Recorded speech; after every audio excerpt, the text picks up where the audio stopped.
Hello everyone, स्वागत है आप लोग का हमारे चैनल पर। जैसा कि आप लोग जानते हैं कि BR03 एजुकेशन अभी एक सप्ताह पहले ही शुरू हुआ है, अभी सप्ताह भी नहीं लगा हुआ है, ठीक है। तो इसमें हम ज्योग्राफी चैप्टर 1 पढ़ा रहे हैं, अर्थ इन और सोलर सिस्टम। ये उसका 5वां पार्ट है। छोटा छोटा पार्ट बन रहा है ताकि आप लोग कभी भी समय निकाल के देख सकें, ठीक है। तो ये उसका 5वां पार्ट है। पहले पार्ट में हमने यूनिवर्स और गैलेक्सी के बारे में बताया था, ठीक है। दूसरे पार्ट में स्टार के बारे में, और तीसरे पार्ट में और चौथे पार्ट में सन के बारे में बताया गया है। एकदम बढ़िया से बताया गया, आप लोग देख सकते हैं, मज़ा आएगा देखने में, कोई बोरिंग क्लास नहीं है, ठीक है। उसके बाद 5वें पार्ट में हम लोग मून के बारे में पढ़ेंगे, यानी कि चंद्रमा के बारे में पढ़ेंगे, और लूनर इक्लिप्स के बारे में पढ़ेंगे, यानी कि चंद्र ग्रहण के बारे में पढ़ेंगे, ठीक है। तो आइए शुरू करते हैं चंद्रमा के बारे में। जैसा कि आप लोग जानते हैं कि चंद्रमा जो है वो हमारे पृथ्वी का चारों तरफ से चक्र लगाता है, ठीक है। तो हमारा पृथ्वी सूर्य का चक्र लगाता है और मून जो है वो पृथ्वी का चक्र लगाता है, ठीक है। तो हम लोग मून इसलिए सबसे पहले पढ़ा रहे हैं ताकि आप लोग लूनर इक्लिप्स और सन इक्लिप्स के बारे में, लूनर इक्लिप्स और सन इक्लिप्स के बारे में थोड़ा सा बढ़िया से जान ले अभी ही, ठीक है। और इसके बाद हम लोग शुरू करेंगे प्लैनेट्स के बारे में, जिसमें सबसे पहले मरकरी आएगा, उसके बाद वेनस आएगा, उसके बाद अर्थ आएगा, फिर हम लोग एक बार मून को रिकैप कर लेंगे, ठीक है। तो ज़्यादा टेंशन नहीं लेना है। तो शुरू करते हैं मून से, यानी कि चंद्रमा से, ठीक। It is a natural satellite of earth. ये एक नेचुरल सैटेलाइट है, यानी कि प्रकृति का देन है, ठीक है। जैसे हम लोग को पानी मिला है, पौधे मिले हैं, ऑक्सीजन मिला है, ये सब प्रकृति के द्वारा हमें फ्री में मिला है, उसी प्रकार जो मून है वो भी हमारे प्रकृति के द्वारा ही दिया गया है। और ये एक ऐसा सैटेलाइट है जो हमारे पृथ्वी के चारों तरफ घूमते रहता है। सैटेलाइट नॉर्मली उसी को बोलते हैं जो किसी प्लैनेट के चारों तरफ घूमते रहे, ठीक। तो उसी प्रकार का है। सैटेलाइट का भी मतलब स्वर्गीय शरीर ही होता है जो चारों तरफ घूमते रहता है। वो डेड हो जाता है लेकिन घूमते रहेगा, उसका कोई ठिकाना नहीं है कब तक घूमेगा। उसको या तो आपको हटाना पड़ेगा या उसको ब्लास्ट करके हटाना पड़ेगा, ठीक है। वो अपने आप नहीं हटेगा। तो it is a natural satellite, ये प्रकृति के द्वारा है। और आर्टिफिशियल भी सैटेलाइट होते हैं, जैसे स्पेसएक्स है, अपना इसरो है, ठीक है, और नासा है। ये सब आर्टिफिशियल सैटेलाइट को ऊपर भेजते हैं, तो वो सब आर्टिफिशियल हो गया, लेकिन ये हमारा नेचुरल है। इस पे जाके हम लोग बहुत कुछ पता कर सकते हैं। जैसा कि आप लोग जानते हैं कि सबसे पहले नील आर्मस्ट्रांग गए थे मून पर, और भारत की तरफ से राकेश शर्मा गए थे। उन्होंने वहाँ से कहा था, इंदिरा गांधी जी ने जब पूछा था कि भारत वहाँ से कैसा दिखाई दे रहा था, तो उन्होंने बोला था कि सारे जहाँ से अच्छा है हिंदुस्तान हमारा, ठीक है। तो गर्दा कर दिए थे, गाना गा रहे थे। तो मून के बारे में पढ़ते हैं। It is a natural satellite of earth. ये भारत का एक प्राकृतिक देन सैटेलाइट है, यानी कि स्वर्गीय शरीर है जो पृथ्वी के पूरे चक्र लगाता है, ठीक है। इसका रोटेशन करता है। These are 8 phase of moon, ठीक है। चंद्रमा के 8 फेज होते हैं। इसके बारे में हम लोग डिटेल में पढ़ेंगे, लेकिन क्लास 6 में नहीं। इसके लिए अलग एक वीडियो आएगा जिसमें पूरी तरह से चंद्रमा के बारे में, मतलब हायर लेवल तक, एडवांस लेवल तक आपको बताया जाएगा, ठीक है। ये क्लास 6 का है वीडियो, इसलिए इसमें इतना ही बताया जाएगा, ठीक है। तो सबसे पहला फेज होता है मून का न्यू मून, यानी कि अमावस्या। ये रंगने का मतलब है ना कि ये पूरी तरह से ब्लैक है, ठीक है। रंगने का मतलब फुल ब्लैक है ये, ठीक। ये पूरी तरह से ब्लैक है, यानी कि काला। अमावस्या जब होता है तो समझते हैं ना, जब चंद्रमा नहीं दिखाई देता है वो तो अमावस्या का दिन होता है। दिखाई देता है हल्का हल्का, ध्यान से देखिएगा तब। तो ये पूरा अमावस्या होता है, उसको न्यू मून बोलते हैं, ठीक है। उसके बाद दूसरे पे आता है वैक्सिंग क्रीसेंट मून, ठीक है। वैक्सिंग क्रीसेंट मून यानी कि वर्धमान चंद्रमा, इसका हिंदी होता है वर्धमान चंद्रमा। जब मून थोड़ा सा लाइट आता है, ये वाइट वाला एरिया का मतलब हुआ लाइट, वाइट जो है उसका मतलब हुआ लाइट, मतलब कि इतना चंद्रमा अब चमकेगा, ठीक है। ये जो एरिया है ये चमक रहा है, और ये जो एरिया है ये अभी भी ब्लैक है, ठीक। समझ रहे हैं? तो इसे ध्यान रखिएगा। आगे भी डिजिटल नहीं है, थोड़ा सा एडजस्ट करना पड़ेगा, अभी नया है, आगे चल के आएगा। तो देखिए पूरा कच्चा है, मज़ा आएगा। तीसरा हो गया फर्स्ट ड्यूरेटर मून, ठीक है। पहली तिमाही चंद्रमा, मतलब कि चंद्रमा की पहली तिमाही लग चुकी है, तो ये इसमें थोड़ा सा और ज़्यादा हो जाता है वाइट, और ब्लैक कम हो जाता है, यानी कि अभी भी ब्लैक की संख्या ज़्यादा है, यानी कि जो काला मून है वो थोड़ा ज़्यादा ही रहेगा वाइट से, ठीक। इसमें हो जाता है। और चौथा होता है वैक्सिंग गिबियस मून, ठीक है। इसमें चंद्रमा का भाव जो है पूर्णिमा की ओर बढ़ रहा है। पूर्णिमा मतलब पूरा जो फुल चंद्रमा हो जाता है तो उसको पूर्णिमा बोला जाता है। तो ये पूर्णिमा की तरफ बढ़ रहा है। इसका हिंदी नहीं है, हिंदी में भी इसका अगर सर्च मारिएगा तो वैक्सिंग गिबियस मून ही बताएगा चंद्रमा। तो इसका इतना जानिए कि चंद्रमा का भाव जो है वो पूर्णिमा की तरफ बढ़ रहा है। इसमें आधे से ज़्यादा जो पार्ट होता है चंद्रमा का वो वाइट हो चुका है, और आधे से थोड़ा सा कम ब्लैक है, ठीक। उसके बाद आता है फुल मून, यानी कि पूर्ण चंद्र, ठीक है। पूर्ण चंद्र इसका मतलब पूर्णिमा आ गया है। पूर्णिमा होता है, एक पर्व होता है, वो हमेशा 5 से 6 दिन पे आ जाता है। तो ये फुल मून यानी कि पूर्णिमा। ये पूर्ण चंद्र हो गया, इसमें पूरा जो चंद्रमा है वो वाइट हो जाएगा, पूरा चंद्रमा चमकने लगेगा, ठीक है। तो पूरा चंद्रमा चमकने लगता है तो पूरा एकदम देखते हैं ना कि अंजोरा रात बोला जाता है उसको, भोजपुरी में अंजोरिया बोला जाता है। अंजोरिया दिन में, रात को भी आप निकलिएगा तो चारों तरफ दिखाई देता है। हाँ, उनको नहीं दिखाई देता है जिनको विटामिन डी की कमी होता है, रतौंधी बोला जाता है उसको, उनको दिखाई भी नहीं करेगा, एकदम चोर लिखा ऐसे आँख खोल कर ऐसे चलेगा सब, तो बुझाया जाएगा कि चोर है ये एक राती का नहीं दिखाई नहीं दे रहा है। हाँ, तो मतलब रतौंधी हो जाता है उनको जिनको विटामिन ए की कमी होती है। अच्छा, डी बोले थे उस समय, विटामिन ए की कमी से रतौंधी हो जाती है, ठीक है। तो अंजोरिया रात बोला जाता है जब पूरा चंद्रमा हो जाता है। ये पांच फेजेज हैं चंद्रमा के, first new moon, waxing crescent moon, first quarter moon, waxing gibbous moon और फुल मून। ये पांचों फेज जो हैं ये करीब 15 दिन चलता है। 15 दिन, 14 से 15 दिन का इनका चक्कर होता है। मतलब लगभग आप मान सकते हैं कि एक जो फेज है, एक फेज लगभग 2.5 से 3 दिन, मतलब 2 से 3 दिन तक रहता है, ठीक है। ये 15 दिन का चक्कर है। और 6 फेज जो है, 6 फेज, ये फिर से शुरू हो जाता है 16 या 15वें दिन से। मतलब कि वैनिंग मून, वैनिंग गिबियस मून, इसका मतलब होता है कृतज्ञता का प्रतीक। कृतज्ञता का प्रतीक का मतलब कि आप इससे ये समझ सकते हैं कि आपने 15 दिन में क्या किया और आपका जो कार्यकाल है वो कहाँ तक पहुँचा, आप कहाँ तक पूरा किए, ठीक है। इससे ये मालूम चलता है। ये इसका मतलब हुआ कृतज्ञता का प्रतीक का मतलब, ठीक है। इससे आप मालूम कर सकते हैं कि मान लीजिए कि अमावस्या के दिन आप कोई काम शुरू किए थे तो अभी तक आपका काम कहाँ तक पहुँचा, कहाँ तक नहीं पहुँचा, ख़त्म हुआ नहीं ख़त्म हुआ, ये सब पता कर सकते हैं आप लोग, ठीक है। थोड़ा पसीना है, गर्मी है यहाँ पे। तो उसके बाद 7वां फेज होता है लास्ट ड्यूरेशन मून, ठीक है। लास्ट ड्यूरेटर मून यानी कि अंतिम तिमाही चंद्रमा। यहाँ पर हमने पहली तिमाही चंद्रमा पढ़ा था जिसमें सेम है, देखिए सेम है ना दोनों, बस अंतर क्या है कि इस तरफ ब्लैक है और इस तरफ वाइट है। इसमें इस तरफ वाइट है, इस तरफ ब्लैक है। मार्कर ब्लू है लेकिन इसको ब्लैक मानिएगा, ठीक है। ब्लैक मार्कर का उपयोग किया जाएगा अगली वीडियो से। तो अंतिम तिमाही चंद्रमा है ये, और ये पहली तिमाही चंद्रमा है। यही दोनों में अंतर है, ठीक है, फर्स्ट ड्यूरेटर मून और लास्ट ड्यूरेटर मून में, ठीक है, कि दोनों का जो साइड है व्हाइट और ब्लैक का वो बदल जाएगा, ठीक। उसके बाद आता है वाइनिंग रिसेंट मून, ढलता अर्धचंद्र, यानी कि अब चंद्रमा जो है वो ढलने लगा है धीरे धीरे।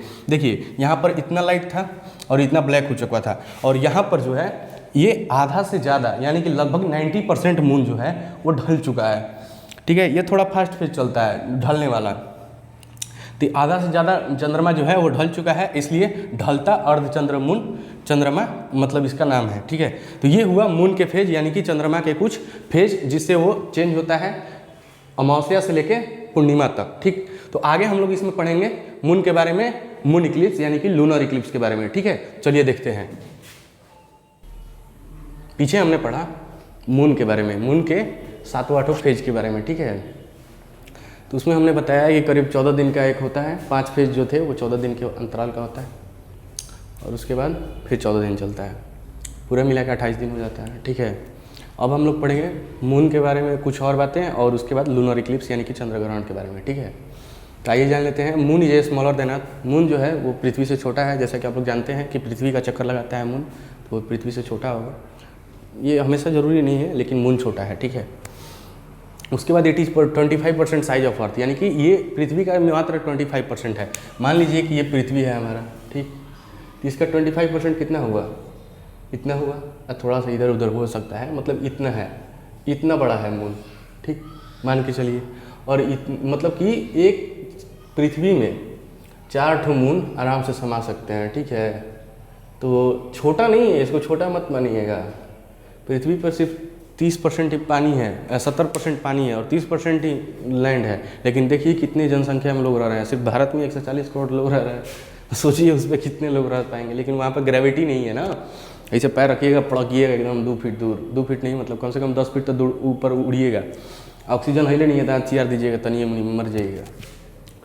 तो चंद्रमा पर जा सकते हैं लोग, पढ़ लिख के जा सकते हैं, ठीक है। लंठाई करके और निब्बा निबी और छपरा छपरी के चक्कर में नहीं जा सकते हैं। तो अगर देखिए, अगर आपको चांद पे जाना है तो पढ़ाई लिखाई से संबंध बनाना पड़ेगा, क्योंकि प्रेम प्रसंग में कुछ रखा नहीं है। तो आइए हम लोग पढ़ाई पे ध्यान देते हैं। Moon it takes 28 days to complete 1 revolution of earth, यानी कि एक पृथ्वी का एक रिवोल्यूशन लेने में, एक चक्र लेने में ये 28 डेज लेता है। जैसे कि आप लोग को बताया गया कि 14 दिन लेता है, ये 14 से 15 दिन मतलब ले लेता है एक अपना पूरा फेज कंप्लीट करने में, अमावस्या से लेकर पूर्णिमा तक, ठीक। तो फिर पूर्णिमा से लेकर अमावस्या तक लेता है, तो 14-14-28 दिन, मतलब कि आधा पृथ्वी जब चक्कर लेता है तो एक बार अमावस्या और एक बार पूर्णिमा हो जाता है। फिर जब पूरा ले लेता है तो 2 बार अमावस्या और 2 बार पूर्णिमा हो जाता है। तो उसके बाद नोट में एक है, we can not see moon in the day because of sun ray. हम पृथ्वी से सूर्य चंद्रमा को दिन में नहीं देख सकते हैं, क्योंकि सूर्य का जो प्रकाश है वो बहुत ज़्यादा तेज होता है। सूर्य परमात्मा है, उनका प्रकाश का कोई सीमा नहीं है, तो उनके प्रकाश के आगे हम लोग देख नहीं सकते। अच्छा, आप लोग मिलाइएगा, अगर मजाक लग रहा हो तो जब सूर्य जब उगते हैं तो उस समय नहीं, थोड़ा सा जब ऊपर आ जाते हैं, यानी कि 10 से 11 या 10 बजे के बाद कभी भी आप सीधे आँख से उनके ऊपर नहीं देख सकते, क्योंकि वो बहुत ही तेज होता है। और सूर्य अपने आप में एक मजबूत है, ठीक है, इसलिए मजबूत लोगों को कोई शोषण नहीं कर सकता है। इसलिए ताकतवर बनिए, पढ़ लिख के ताकतवर बनिएगा तो आपका कोई शोषण नहीं करेगा, ठीक है। अगर कमज़ोर रहिएगा तो आपका कोई ना कोई शोषण करेगा ही करेगा, ठीक। देखिए, कोई ना कोई आपका शोषण करेगा ही करेगा। ताकतवर बनना बहुत ज़रूरी है, ठीक है। अब देखिए, चंदा मामा का कोई ताकत नहीं है तो उन पर कितना गाना निकल गया है, चांद सरोसन चेहरा, चांद बन गई, ये सब फलान ढिम का कितना गाना निकल गया है, तारों पे कितना गाना निकल गया। तारा से हम लोग कोई प्रभाव नहीं पड़ता, लेकिन सूर्य पर आज तक आप सुने कोई भी अश्लील गाना, कोई भी प्यार मोहब्बत वाला गाना नहीं निकला है। उनको पूजा जाता है, बाकायदा उनको पूजा जाता है छठ में, आदित्य देव, ठीक है, आदित्य देव। छठ महापर्व जो बिहार का होता है उसमें पूजा जाता है। तो जो ताकतवर होगा उसका शोषण नहीं किया जा सकता है, जो ताकतवर नहीं होगा उसका शोषण होगा। तो अगर आपको चांद पर जाना चाहते हैं, आप चांद पर जा सकते हैं, क्योंकि चांद कमज़ोर है। तो चांद पर जाना है तो पढ़ाई लिखाई से ही जाइएगा, लंठाई और प्रेम प्रसंग में नहीं जाइएगा, ठीक है। तो आइए देखते हैं आगे, लूनर इक्लिप्स, चंद्र ग्रहण, ठीक है। चंद्र ग्रहण में क्या होता है कि when earth comes between sun and moon, मतलब कि जब पृथ्वी बीच में आ जाती है चंद्रमा और सूर्य के बीच में, ठीक है, तो moon is fully covered, then it is called lunar eclipse. जो चंद्रमा है वो पूरी तरह से कवर्ड हो जाता है, उसको लूनर इक्लिप्स कहा जाता है। पिछले वीडियो में आप लोगों को सन इक्लिप्स यानी कि सोलर इक्लिप्स के बारे में वीडियो क्या बोलते हैं, फिगर बना के समझाए थे, उसी प्रकार इसमें भी देखिए समझा रहे हैं। मान लीजिए कि हमारे सूर्य हो गए, ठीक, ये हो गए सन, और ये हो गया हमारा पृथ्वी, ठीक, ये अर्थ हो गया, और यहाँ पे आ गए हमारे चंद्रमा, ठीक है, मून लिख लीजिए, ठीक। तो आप जानते हैं कि ये इस तरह से चक्कर लगाते हैं मून, ठीक, और जो अर्थ है, देखिए पहले समझिए मून को। मून यहाँ पर चक्कर लगाता है इस तरह से, तो ये जब यहाँ पे आ जाता है, मून यहाँ पे ना रह के यहाँ पे आ जाता है, तो इसको सोलर इक्लिप्स बोला जाता है, यानी कि सूर्य ग्रहण। जब सूर्य और पृथ्वी के बीच में जब मून आ जाता है उसको सूर्य ग्रहण कहा जाता है।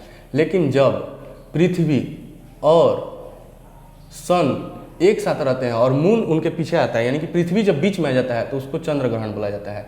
और पृथ्वी इस तरह चक्कर लगाता है, सन का इस तरह लगाता है ना, तो ये यहाँ पे आएगा और ये यहाँ पे आ जाता है, तो इसको चंद्र ग्रहण बोला जाता है। यानी कि तीनों फिर से सेगमेंट में ही रहेंगे, एक लाइन से ही रहेंगे, लेकिन यहाँ पर मून बीच में ना होके पृथ्वी बीच में रहेगा।